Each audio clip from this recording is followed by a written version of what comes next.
We got this nice little Toyota Camry or Toyota Corolla today. Runs really good, but we got a smell of burning oil and discovered it's the oil pressure switch there. So you can see it got oil all around it. So we're gonna unplug that and put a new one in.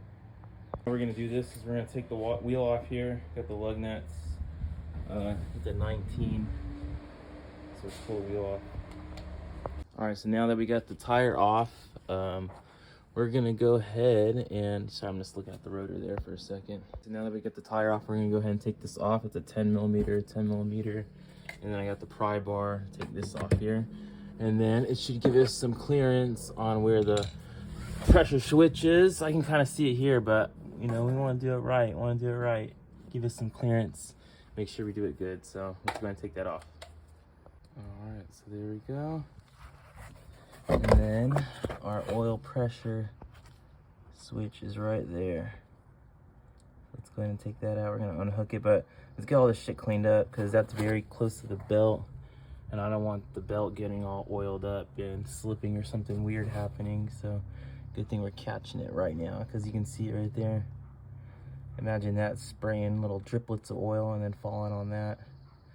So, all right, here's both of the sensors here. This is the old one. You can kind of see, yeah, really old. I don't want to touch the new one with my dirty hands, but we're gonna go ahead and put some of this on there. I don't know if you know what this is. This just helps make sure everything's nice and sealed. It's like the pipe fitting sealer kind of stuff. It's not liquid or anything. It's just like this tape. So we'll go ahead and put on the threads in that, and then we'll screw it in. Look like this when you're done. Make sure it's nice and smooth. And I'm gonna go ahead and feed it into here, the 24 millimeter, and tighten it by hand first. Our sensor in, I tightened it. So with tightening, like I was kind of stressing, and we were trying not to scare anyone.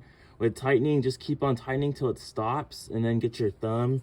And then I was kind of like, it's 11 foot-pounds, but I was just kind of like going like that a little bit until it stopped. And then, so now with the car on, we're gonna take a look at it. Like I said, don't tighten it all the way. I finger tighten it and then gave it one little pull. But this is kind of like behind the shield here, so we're going to look at it. That's the better. Make sure no oil come out of it. So let's go ahead and just kind of look at it for a second. We give that like 10 minutes, give it some pressure. But everything looks pretty good. So before, oil was just spitting out of that. Like not a lot, but a little bit to make enough difference where it kind of affected things. She was getting a oil or a maintenance required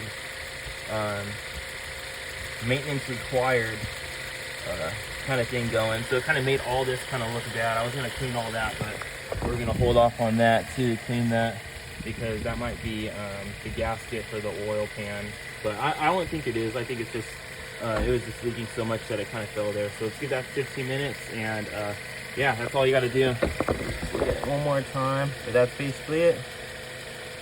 The part was about $25, $30, something like that for OEM Honda part. So all right, so here's it after here.